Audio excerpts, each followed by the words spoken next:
ಎಲ್ರಿಗೂ ನಮಸ್ಕಾರ. ಈಗ ಸ್ಕಾಲರ್ಶಿಪ್ ಅಪ್ಲಿಕೇಶನ್ ಸ್ಟೂಡೆಂಟ್ಸ್ ಅಪ್ಲೈ ಮಾಡ್ತಾರೆ, ನೆಕ್ಸ್ಟ್ ಟೀಚರ್ಸ್ ಅದನ್ನು ವೆರಿಫೈ ಮಾಡ್ತಾರೆ, ಮತ್ತು ನಮ್ಮ ಇಲಾಖೆಯಿಂದ ಕೂಡ ಅದನ್ನು ವೆರಿಫೈ ಮಾಡ್ತಾರೆ. ನೆಕ್ಸ್ಟ್ ಅವರಿಗೆ ಅಮೌಂಟ್ ಕ್ರೆಡಿಟ್ ಆಗ್ತದೆ. ಈ ಎಲ್ಲ ಹಂತದಲ್ಲಿ ನೀವನ್ನು ಸ್ಕಾಲರ್ಶಿಪ್ಪಿದ ಐ ಡಿ ಏನಿದೆ ಅದನ್ನು ಹಾಕಿ ಟ್ರ್ಯಾಕ್ ಮಾಡಲಿಕ್ಕೆ ಆಗ್ತದೆ. ಅಂದರೆ ಯಾವ ಹಂತದಲ್ಲಿ ಸ್ಕಾಲರ್ಶಿಪ್ ಮೂವ್ ಆಗ್ತಾ ಇದೆ, ಅಂದರೆ ಈ ಒಂದು ಅಪ್ಲಿಕೇಶನ್ ಯಾವ ಹಂತದಲ್ಲಿ ಮೂವ್ ಆಗ್ತಾಯಿದೆ ಅಂತ ಟ್ರ್ಯಾಕ್ ಸಹ ಮಾಡಲಿಕ್ಕೆ ಆಗ್ತದೆ.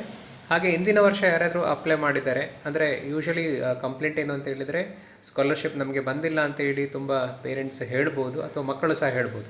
ಸೊ ಇಂಥ ಸಂದರ್ಭದಲ್ಲಿ ನೀವು ಟೀಚರ್ಸ್ ಹೇಗೆ ಅದನ್ನು ಟ್ರ್ಯಾಕ್ ಮಾಡ್ಬೋದು ಅಂತ ಹೇಳ್ಕೊಡ್ತೇನೆ ಈ ಒಂದು ಸ್ಟೆಪ್ಸಲ್ಲಿ. ಸೊ ಅದಕ್ಕೆ ಮೊದಲನೇದಾಗಿ ಏನು ಮಾಡಬೇಕು ಅಂತ ಹೇಳಿದರೆ, ಗೂಗಲ್ನಲ್ಲಿ ಹೋಗಿ ಟ್ರ್ಯಾಕ್ NSP ಪೇಮೆಂಟ್ ಸ್ಟೇಟಸ್ ಅಂತ ಸರ್ಚ್ ಮಾಡಬೇಕು.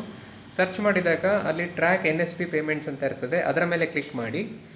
ಕ್ಲಿಕ್ ಮಾಡಿದ ಮೇಲೆ ನೀವು ನೋಡ್ಬೋದು, ಒಂದು ಬ್ಯಾಂಕ್ ಅಕೌಂಟ್ ನಂಬರ್ ಹಾಕ್ಬೋದು ಅಥವಾ NSP ಅಪ್ಲಿಕೇಶನ್ ID, ಅಂದರೆ ಲಾಸ್ಟ್ ಇಯರ್ ಅವ್ರ ಅಪ್ಲಿಕೇಶನ್ ಏನು ಹಾಕಿರ್ತಾರೆ ಅದರದ್ದು NSP ID ಅಂತ ಇರ್ತದೆ, ಆ ID-ಯನ್ನು ಇಲ್ಲಿ ಹಾಕಬೇಕಾಗ್ತದೆ. ಸೊ NSP ID-ಯನ್ನು ನೋಡಿ, ಇಲ್ಲಿ ಒಂದು ಹಾಕಿದ್ದೇನೆ ನಾನು NSP ID-ಯನ್ನು. ಆ ID-ಯನ್ನು ಹಾಕಿ ಕ್ಯಾಪ್ಚಾ ಕೋಡನ್ನು ಹಾಕಿದರೆ ನೀವು ಡೌನ್ಲೋಡ್ ಸಹ ಮಾಡಲಿಕ್ಕೆ ಆಗ್ತದೆ. ಈ ಒಂದು ಏನು ಮಾಹಿತಿ ಸಿಗ್ತದೆ ಅದನ್ನು ಡೌನ್ಲೋಡ್ ಮಾಡ್ಬೋದು, ಇಲ್ಲ ಅಂತ ಹೇಳಿದರೆ ಅದನ್ನು ಪ್ರಿಂಟ್ ಸಹ ಮಾಡಲಿಕ್ಕೆ ಆಗ್ತದೆ. ಸೊ ನೋಡ್ಬೋದು ಮಾಹಿತಿಯಲ್ಲಿ ಲೇಬರ್ ವೆಲ್ಫೇರ್ ಸ್ಕೀಮ್ಸ್ ಅಂತ ಇದೆ, ಎಂಕರೇಜ್ ಎಜುಕೇಷನ್ ಅಂತ ಇದೆ ಪರ್ಪಸಲ್ಲಿ. ಏಜೆನ್ಸಿ ನೇಮ್ ಬಂದು ಲೇಬರ್ ವೆಲ್ಫೇರ್ ಆರ್ಗನೈಸೇಷನ್ ಬೆಂಗಳೂರು ಅಂತ ಉಂಟು.